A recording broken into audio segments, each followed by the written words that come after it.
Hi friends, welcome to Miss Samail Kitchen. வாங்க இன்னைக்கு Andhra style tomato பப்பு எப்படி பண்றது பார்க்கலாம். தேவையான பொருட்கள் பார்க்கலாம் வாங்க. நான் ஒரு கிளாஸ் பருப்பு எடுத்துர்க்கேங்க. 10 தக்காளி எடுத்துர்க்கேன்.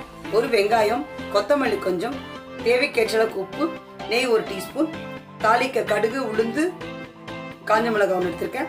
மிளகாய் தூள் 1 டீஸ்பூன், தனியா தூள் 1 டீஸ்பூன், மஞ்சள் தூள் 1/2 டீஸ்பூன், பெருங்காயம் 1/4 டீஸ்பூன். வாங்க வீடியோக்குள்ள போலாம். எடுத்துக்கங்க. அதில் எடுத்து வச்சுக்கிட்ட பருப்பை போட்டுருவேன்.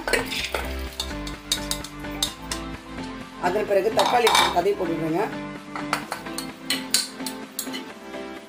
வெங்காயம் அதையும் போட்டுடுவேன்.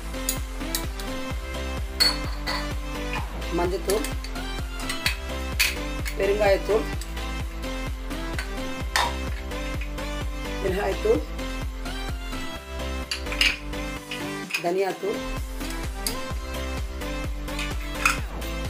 தண்ணி ஊற்றிக்கணுங்க. பருப்பு வேகிறதுக்கோட தண்ணி தேவை அந்த அளவுக்கு தண்ணி ஊற்றிக்கோங்க. போதும். இப்போ இதை ஸ்டவ்வில் வச்சுக்கிறேன். ஸ்டவ்வில் வச்சுட்டேங்க. ஒரு 4 விசில் வந்தாலும் குக்கர் ஆஃப் பண்ணிவிடுங்க. ஸ்டவ் ஆன் பண்ணி வச்சுங்க. 4 விசில் வந்து விட்டாச்சு. இப்போ குக்கர் ஆஃப் பண்ணுறேன். இப்போ நம்ம உப்பு எடுத்து போட்டுக்கிறேங்க. எவ்வளோ தேவை அந்த உப்பு போட்டுக்கோங்க. நல்லா கடைஞ்சிக்கணுங்க. அதை பருப்பு நல்லா கடைஞ்சிக்கணும்.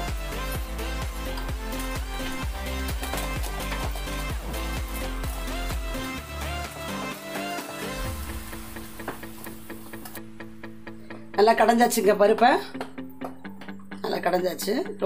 ரொம்ப பேஸ்ட் மாதிரியே இருக்கக்கூடாது. இது மாதிரி தான் டேஸ்ட் ரொம்ப நல்லாயிருக்கும். இப்போ தாளிக்க கடாய் வச்சுக்கிறேன். கடாய் வச்சுருக்கேன்.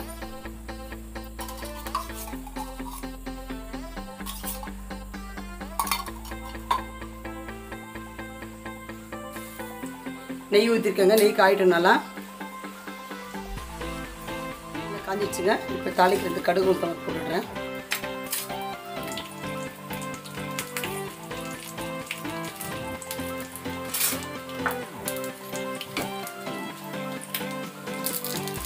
கடுகு நல்லா பொரியுதுங்க. இப்போ காஞ்ச மிளகாயும் போட்டுடுறேன். பூண்டு இஷ்டப்படுறவங்க பூண்டும் போட்டுக்கலாம். பூண்டு வெங்காயம் போட்டாச்சும் டேஸ்ட் நல்லா தான் இருக்கும். இதில் எடுத்து வச்சுருக்க இந்த பருப்பையும் கொட்டிடுறேங்க. அதில்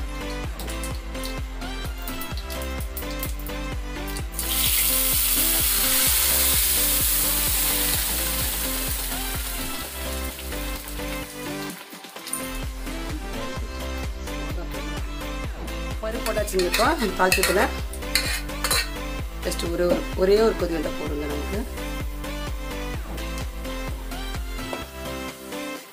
ஆந்திரா ஸ்டைல் டொமேட்டோ ரெடிங்க. இப்போ நம்ம எடுத்து வச்சுருக்க இந்த கொத்தமல்லி போட்டுருக்கேங்க. அதில்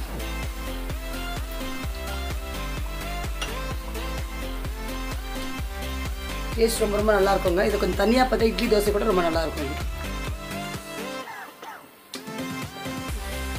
இதை பவுலுக்கு எடுத்துக்கிறேன்.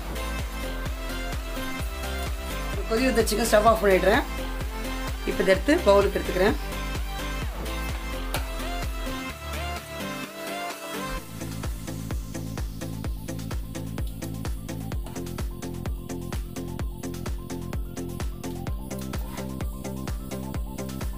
இப்போ இது பவுலுக்கு எடுத்தாச்சுங்க. இந்த வீடியோ உங்களுக்கு பிடிச்சிருந்தா லைக் பண்ணுங்க, ஷேர் பண்ணுங்க, சப்ஸ்கிரைப் பண்ணுங்க. மறக்காம பக்கத்தில் இருக்க பெல் ஐக்கானை கிளிக் பண்ணுங்க.